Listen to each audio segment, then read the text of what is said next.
Hello everyone, welcome to my channel. This is Apeksha Saxena. इस video में हम डिस्कस करने वाले हैं लर्निंग को, जिसे हिंदी में अधिगम कहा जाता है। अगर आप टीचिंग से रिलेटेड एग्जाम्स की तैयारी कर रहे हैं तो ये वीडियो आपके लिए बहुत बेनिफिशियल होने वाला है, क्योंकि लर्निंग से हर एग्जाम में 3 से 4 क्वेश्चंस पूछे जाते हैं। ये लर्निंग का पार्ट 1 है। हम लर्निंग को पार्ट्स में डिवाइड करके पढ़ेंगे। इस पार्ट में हम डिस्कस करेंगे meaning and nature of learning, definitions of learning, characteristics of learning. चलिए वीडियो स्टार्ट करते हैं। ये मेरा छोटा सा इंट्रो है।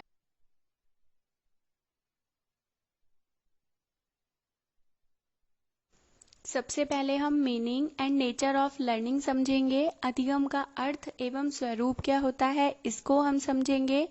अधिगम को, लर्निंग को सरल भाषा में सीखना कहा जाता है, लेकिन सिर्फ सीखना कह देने से अधिगम का अर्थ स्पष्ट नहीं होता, क्योंकि हम सिर्फ सीखना एक सरल भाषा में कह देते हैं। सामान्य अर्थ में सीखना व्यवहार में परिवर्तन को कहा जाता है। अब व्यवहार क्या होता है? व्यवहार होता है प्राणी की वे क्रियाएं जो बाह्य रूप में प्रदर्शित हो, वह क्या कहलाता है? व्यवहार कहलाता है। परंतु सभी तरह के व्यवहार में हुए परिवर्तन को सीखना नहीं कहा जाता, क्योंकि व्यवहार में परिवर्तन तो और भी कारणों से आ सकते हैं। बहुत सारे रीजंस हो सकते हैं जिसकी वजह से हमारा व्यवहार परिवर्तित हो जाता है। जैसे आपको थकान है, आप बीमार हैं, आप कोई औषधि ले रहे हैं, आप मादक द्रव्यों का सेवन कर रहे हैं, या फिर कभी कभी संवेगों के कारण व्यवहार में परिवर्तन आता है। लेकिन ये परिवर्तन कैसा होता है? ये परिवर्तन क्षणिक होता है। देखिए, अगर आपको थकान है तो आपका व्यवहार परिवर्तित हो जाएगा। आपकी थकान दूर हो गई, आप पहले जैसे हो गए। अगर आप बीमार हैं, बीमारी के टाइम पर आपका व्यवहार कुछ और होगा। अगर आप ठीक हो गए, आपने औषधि ली, आप ठीक हो गए, आपका व्यवहार पहले जैसा हो जाएगा। कभी कभी संवेगों की वजह से भी, मान लीजिए आपको बहुत गुस्सा आ रहा है, तभी भी आपका व्यवहार चेंज हो जाएगा। आप रो रहे हैं, आप हंस रहे हैं, उस टाइम पर भी व्यवहार चेंज होता है। लेकिन ये परिवर्तन सीखना नहीं कह सकते। इन परिवर्तनों को सीखना नहीं कहा जा सकता। सीखना क्या होता है? सीखने से तात्पर्य उन परिवर्तनों से है जो अभ्यास, प्रैक्टिस, अनुभव, एक्सपीरियंस और प्रशिक्षण, ट्रेनिंग के फलस्वरूप होते हैं। सीखने में किन तीन चीजों की आवश्यकता होती है? पहला अभ्यास, दूसरा अनुभव, तीसरा प्रशिक्षण। इन 3 चीजों से जो आपके व्यवहार में परिवर्तन आ रहा है, और परिवर्तन कैसा होना चाहिए? स्थायी परिवर्तन। इन तीनों की वजह से हमारे व्यवहार में स्थायी परिवर्तन आता है। तब हम कह सकते हैं कि अधिगम हो रहा है। आपने कुछ सीखा, आप सीख रहे हैं। अब अभ्यास, अनुभव और प्रशिक्षण को समझिए कि इन तीनों की वजह से व्यवहार में परिवर्तन कैसे आता है। देखिए, प्रशिक्षण ले लेते हैं। आपको पढ़ाना नहीं आता था, आपने ट्रेनिंग ली, बीएड किया, एमएड किया, डीएलएड किया, आपने प्रॉपर ट्रेनिंग ली, आपको पढ़ाना आ गया। ट्रेनिंग से पहले आपको पढ़ाना नहीं आता था। या फिर आपको मान लीजिए कार चलाना नहीं आता था, आपने ड्राइविंग स्कूल में एडमिशन लिया, आपने कार चलाना सीखा, ट्रेनिंग ली, आपको कार चलाना आ गया। अब ऐसा तो है नहीं कि आपने सीख लिया और उसके बाद वो थोड़े टाइम तक आपको याद रहा और फिर आप भूल गए। ऐसा तो नहीं होता। आपको बेसिक चीज, अगर आप नहीं भी चला रहे हैं, अगर आप प्रैक्टिस नहीं भी कर रहे हैं, फिर भी आपको उन सब चीजों का तो पता होगा ना कि कार को ऐसे ऐसे ड्राइव करते हैं। ठीक है, अब प्रैक्टिस पे आ जाइए। प्रैक्टिस क्या होता है? बार बार किसी भी काम को करना। बार बार आप किसी भी चीज को करेंगे, वो चीज आपकी प्रैक्टिस में आ जाएगी। आप वो अपने व्यवहार में अच्छे से आप वो चीज कर पाओगे।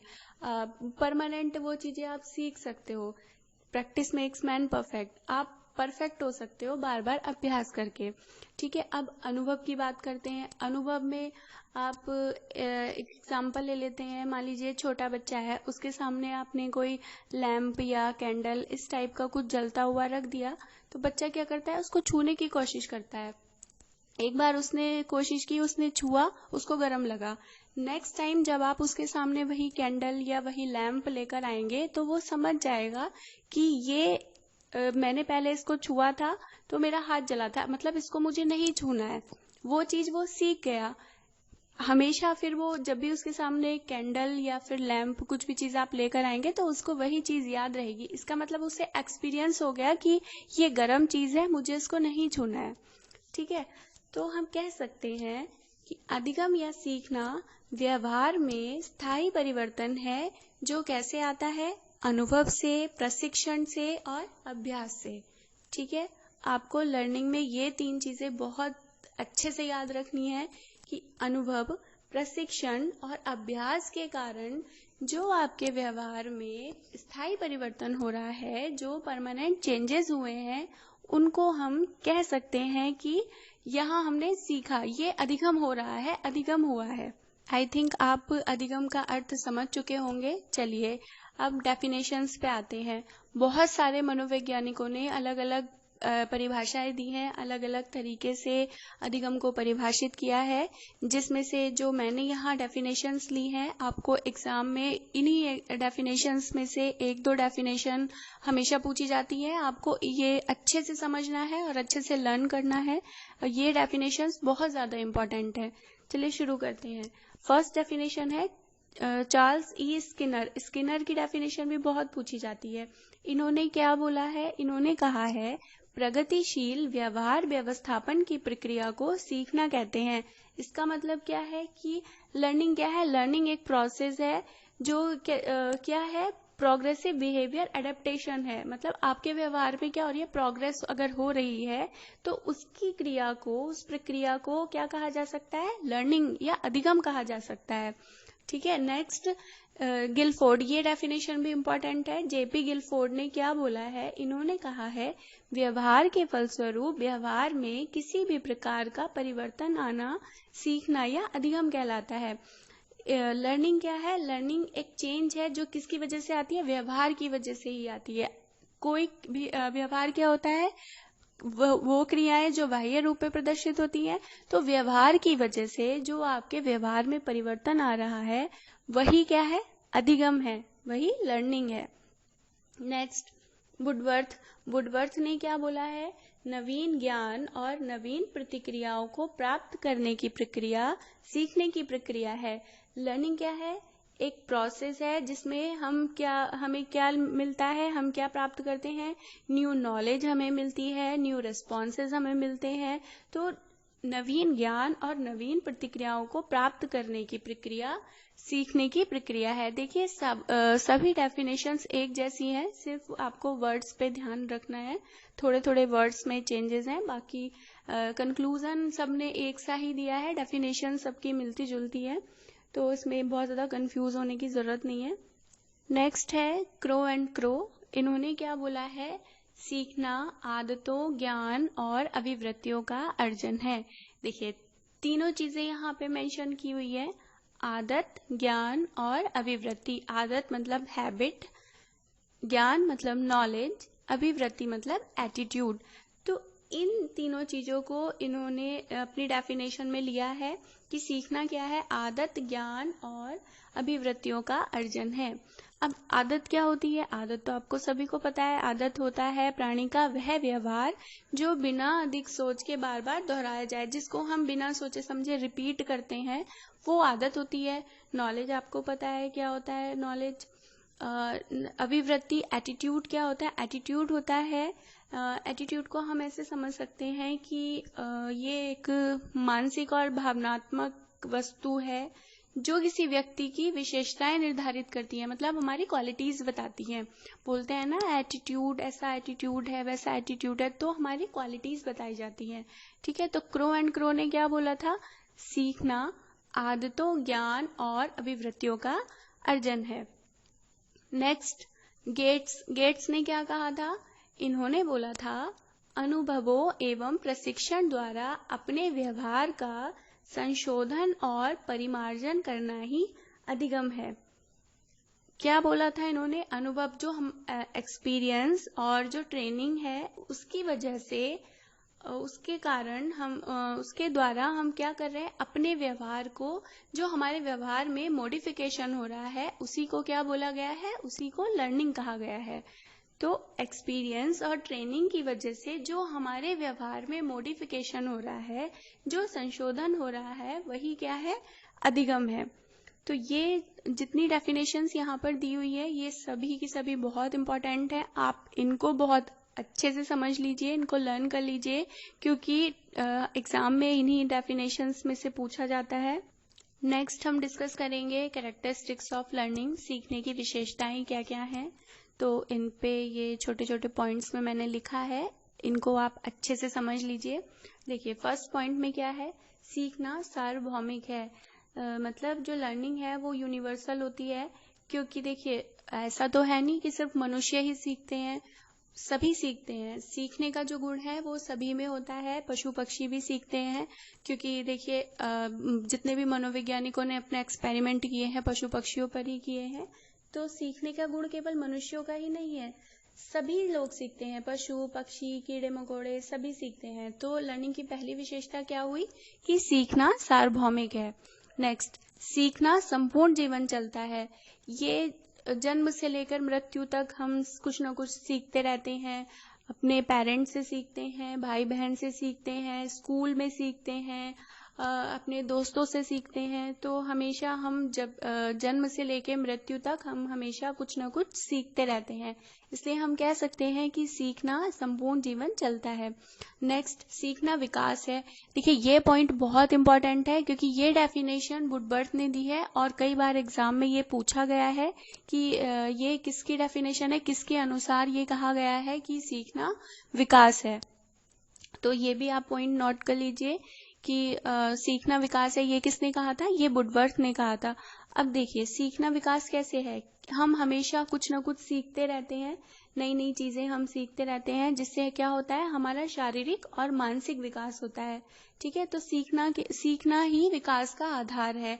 ये आप कह सकते हैं कि सीखना विकास का आधार है, और सीखना विकास है ये किसने बोला था, ये वुडवर्थ ने कहा था। ठीक है, नेक्स्ट, सीखना परिवर्तन है।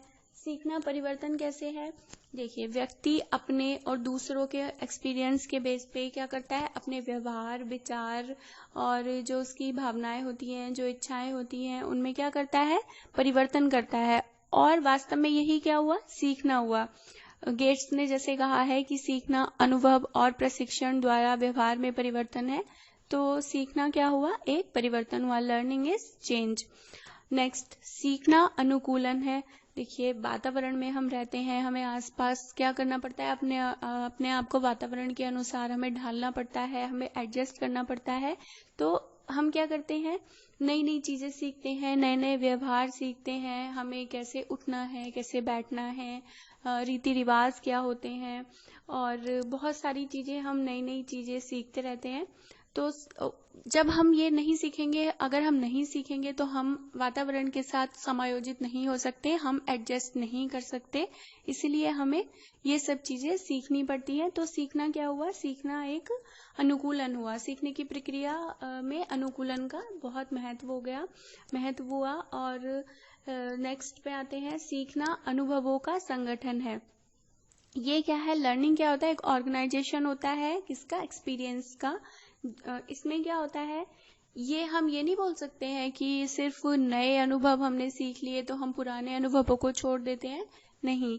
सीखना नए एवं पुराने दोनों अनुभवों का संगठन है, एक ऑर्गेनाइजेशन है, क्योंकि नए नए अनुभव हमें होते रहते हैं, कुछ पुराने एक्सपीरियंस होते हैं, तो वो सब चीजें हम क्या होता है, हम सीख रहे हैं, नए और पुराने अनुभवों का एक संगठन, एक प्राप्ति हमने की, तो वो सब सीखने का आधार हुआ, क्योंकि हम अपनी आवश्यकता के अनुसार सीखते हैं, अनुभव करते हैं, और उन्हीं अनुभवों का संगठन एक सीखने की प्रक्रिया कहलाती है। और सीखना एक ऑर्गेनाइजेशन, हम कह सकते हैं कि नए और पुराने अनुभवों का जो ऑर्गेनाइजेशन है, नए पुराने एक्सपीरियंस का एक ऑर्गेनाइजेशन ही लर्निंग है।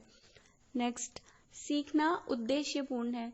देखिए हम कुछ भी सीखते हैं, हमारा कुछ ना कुछ उद्देश्य होता है, बिना किसी उद्देश्य के हम नहीं सीख सकते, क्योंकि अगर हम कुछ उद्देश्य लेके हम कुछ सीख रहे हैं तो वो चीज हम जल्दी सीख पाएंगे, बहुत अच्छे से हम वो चीज सीख पाएंगे।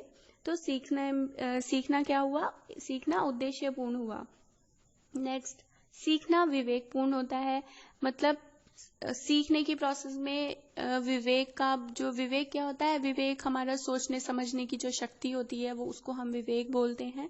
तो सीखना विवेकपूर्ण है। अगर हम बिना सोचे समझे किसी चीज को सीखेंगे तो हमें उसमें सक्सेस नहीं मिलेगी, हमें सफलता नहीं मिलेगी, हमें सिर्फ असफलता ही हाथ लगेगी। इसलिए हमें सीखने में हमारे विवेक का बहुत महत्वपूर्ण रोल होता है, बहुत इम्पोर्टेंट रोल होता है। तभी हम कह सकते हैं कि सीखना विवेकपूर्ण है। अगर हम समझकर बुद्धि का प्रयोग करके सीखेंगे तो वो चीज़ हम बहुत आसानी से, बहुत सरलता पूर्वक हम सीख सकते हैं। नेक्स्ट, सीखना सक्रिय है। सीखना क्या है? सक्रिय है। Learning is active. अगर हम एक्टिव ही नहीं है तो हम कुछ नहीं सीख पाएंगे, और अगर हम एक्टिव हैं तो वो हम जो भी चीज़ हम सीखने की कोशिश कर रहे हैं हम बहुत अच्छे से सीख पाएंगे। तो हम कह सकते हैं कि सीखना सक्रिय है। नेक्स्ट, सीखना व्यक्तिगत एवं सामाजिक दोनों है। देखिए, व्यक्तिगत एवं सामाजिक दोनों कैसे हैं? कुछ चीजें हम खुद से सीखते हैं, खुद प्रयत्न करके सीखते हैं। बहुत सारी चीजें हम दूसरों को देख के सीखते हैं। तो व्यक्तिगत और सामाजिक दोनों का ही रोल हुआ सीखने में। कुछ चीजें व्यक्ति ने खुद से सीखी, खुद प्रयत्न करके सीखी। बहुत सारी चीजें हम समाज में रह के, समाज में रहने का ढंग, बातचीत का ढंग, हमारी प्रथाएं क्या है, परंपराएं क्या है, ये सब चीजें समाज से हुई। तो कह सकते हैं कि सीखना व्यक्तिगत एवं सामाजिक दोनों है। ये लर्निंग के कैरेक्टरिस्टिक्स थे, सीखने की विशेषताएं थी। आई होप आपको वीडियो पसंद आया होगा। मिलते हैं नेक्स्ट वीडियो में जिसमें हम डिस्कस करेंगे लर्निंग थ्योरीज।